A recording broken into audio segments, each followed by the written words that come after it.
പിണറായി അതിനെ സ്ത്രീ ലംബടന്മാരുടെ ഒരു വിഷയം എന്നുള്ള രീതിയിലാണ് പിണറായി അതിനെ വിശേഷിപ്പിച്ചത്. അതെ, അത് അദ്ദേഹത്തിന്റെ അല്പത്തരം. അദ്ദേഹത്തിന്റെ സംസ്ഥാനത്ത് അദ്ദേഹം തന്നെ അത് ഇത് പറയുന്നു എന്ന് പറഞ്ഞാൽ പിന്നെന്താ അർത്ഥം? അയാളിനെ സമ്മതിക്കല്ലേ?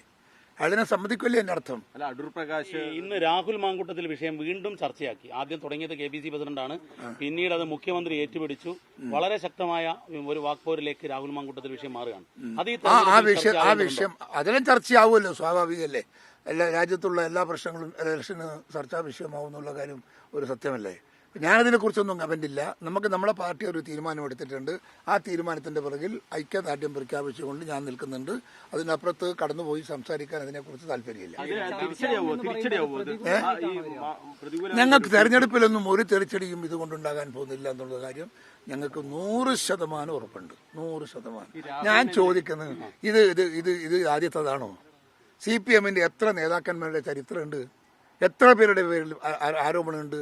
എന്തേ അതൊന്നും പുറത്തു പറയാത്തത്?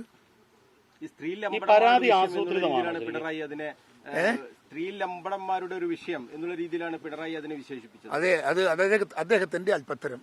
അദ്ദേഹത്തിന്റെ സംസ്ഥാനത്ത് അദ്ദേഹം തന്നെ അത് ഇത് പറയുന്നു എന്ന് പറഞ്ഞാൽ പിന്നെന്താ അർത്ഥം? അയാളിനെ സമ്മതിക്കല്ലേ? അയാളിനെ സമ്മതിക്കല്ലേ എന്റെ അർത്ഥം? അല്ല, അടൂർ പ്രകാശ് ദിലീപിനെ അനുകൂലിക്കുന്നു. അല്ല, അടൂർ പ്രകാശ് അത് തിരുത്തി. അടൂർ പ്രകാശ് അത് തിരുത്തി. സോബർ തിരുത്തിയല്ലോ അടൂർ പ്രകാശ്. അല്ല, ഇതെല്ലാം തെരഞ്ഞെടുപ്പ് ഘട്ടത്തിൽ ഇങ്ങനെ വരുമ്പോൾ അത് ബാധിക്കുക UDF-നെയും കോൺഗ്രസിനെയും? ഞങ്ങളെ ബാധിക്കില്ല. ഞങ്ങൾ UDF-നെയൊന്നും ബാധിക്കാൻ പോകുന്നില്ല.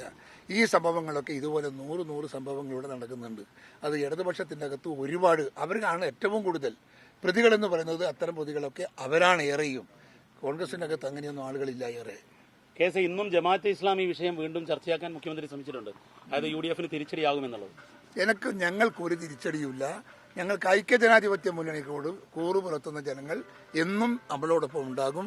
നമുക്കവരെ വോട്ട് നമുക്ക് എന്നും കിട്ടും എന്ന കാര്യത്തിൽ ഒരു തർക്കമില്ല. ആ വോട്ട് ഇല്ലാതാക്കാനൊന്നും ഒരു രാഷ്ട്രീയ എതിരാളിക്കും സാധിക്കില്ല. കോർപ്പറേഷനിലെ പോളിംഗ് നമ്മൾ താരതമ്യേന കുറവാണ്. മുനിസിപ്പാലിറ്റികളിൽ നല്ല പോളിംഗ് ഉണ്ട്, പഞ്ചായത്തുകളിലും പോളിംഗ് ഉണ്ട്, പഞ്ചായത്തുകളിലുണ്ട്.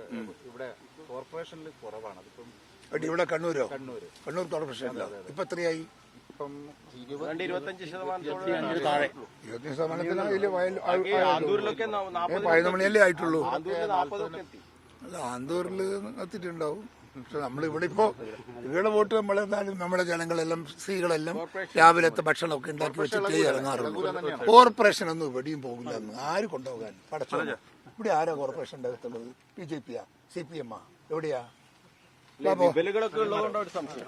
റിബലുകൾ നമുക്കിടെ റിബലുകൾ ഒന്നുമില്ലല്ലോ.